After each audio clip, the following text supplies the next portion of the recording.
Penyidik Subdit Resmo Polda Metro Jaya menggelar peragaan rekonstruksi kasus tewasnya warga negara Jepang Yoshimi Nishimura yang tewas di apartemen Casa Grande Tower Montreal, Menteng Dalam, Tebet, Jakarta Selatan.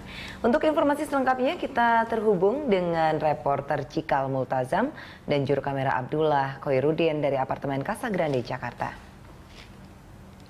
Ya, Cikal, bagaimana jalannya proses rekonstruksi pembunuhan warga negara Jepang di sana ini?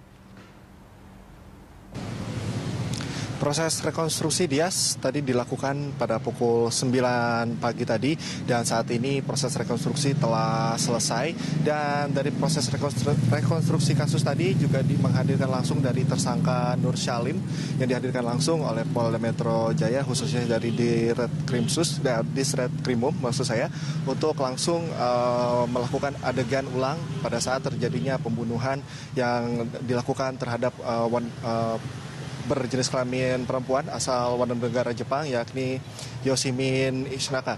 Dan juga tadi ditemukan adegan-adegan yang sempat dipertanyakan sebelumnya bahwa tadinya pelaku melakukan aksinya pada saat di jam kerja yakni pada pukul 7 malam. Ia meminta kepada resepsionis untuk meminta akses card agar bisa memakai lift untuk naik ke lantai 10 di kamar 2, tepatnya adalah kamar milik dari Yoshimi. Dan juga ia berupaya untuk melakukan menempelkan kertas ke dalam pintu dari korban untuk nanti selanjutnya melakukan aksinya. Dan pada sekitar pukul 11 malam korban datang ke apartemen dan juga langsung naik ke atas, tidak lama turun ke bawah Dias untuk meminta pertolongan kepada tersangka untuk membukakan pintu.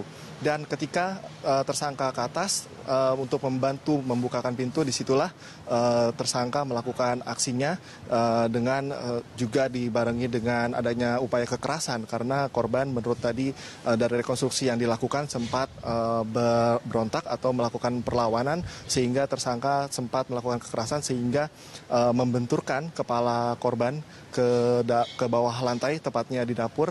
Itu pun yang ditemukan oleh pihak kepolisian bahwa ada bercak darah di dalam kamar korban karena memang benturan tadi menimbulkan darah. Dan juga dari rekonstruksi ini ditemukan adanya saksi-saksi baru terutama dari rekan-rekan dari tersangka yang bekerja juga sebagai tim keamanan atau tim security dari apartemen Casa Grande ini. Dan saat ini pihak dari Ditreskrimum juga masih akan mengevaluasi hasil dari dari rekonstruksi ulang yang dilakukan pada hari ini. Dias. Ya, Cikal, apakah ada fakta baru yang terungkap dalam rekonstruksi kali ini? Motif ataukah dengan cara seperti apa? Sebelumnya, Dias, diketahui bahwa pada kasus ini semula diperkirakan hanya ada perampokan atau kekerasan yang dilakukan, namun ya, dari keterangan yang kami dapatkan dari Direktur Krimum Polda Metro Jaya diketahui bahwa ada upaya kesengajaan atau berencana kasus ini pembunuhan berencana dari kasus-kasus yang sudah terungkap. Dan berikut pernyataan dari Kombes Pol Krisnamurti. Dicocokkan antara keterangan tersangka dengan reka ulang dan ada beberapa yang sudah dilakukan kesesuaian.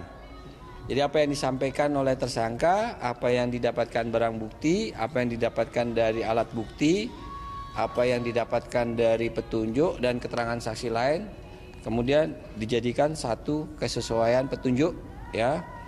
Dan hari ini direka ulang untuk mendapatkan fakta terutama jam tepatnya peristiwa tersebut terjadi, waktu tepatnya.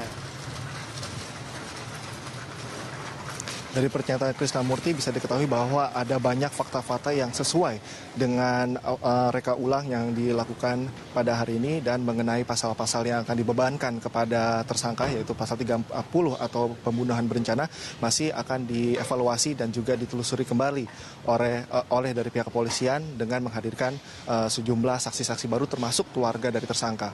Dias. Baik, terima kasih informasi Anda, Cikal. Pemirsa, reporter Cikal Multazam dan juru kamera Abdullah Khoirudin melaporkan langsung dari apartemen Casa Grande, Jakarta.